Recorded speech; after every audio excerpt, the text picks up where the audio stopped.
আমি গোবরে পা দিয়েছি, তাড়াতাড়ি এসো। জঘন্য। গ্রামে মেম সাহেব গোবর থাকবেই, আপনি আমার সাথে চলুন। ও হাতটা ছাড়ো।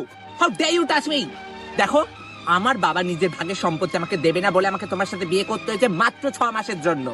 তাই জন্য আমাকে একদম টাচ করার চেষ্টা করবে না, অশিক্ষিত গৃহভূত। ও বাবা, এটা কি রাস্তা? এবারে কেবল কোনো সমান রাস্তা নেই। এখান দিয়েই যেতে হবে, গ্রামে এইসবই হয়।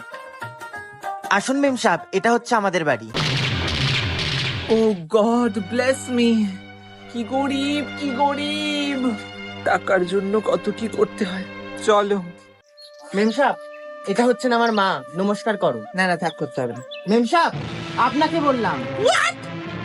আমি ওনার পা ছোবাও? ওনার পায়ে পেডিকল করা আছে, দেখতে পাচ্ছ না কি নোংরা পচা কাদা মাখা পা? মেম সাহেব, সম্মান দিয়ে কথা বলুন, আর না হলে বাপের বাড়ি চলে যান। করছি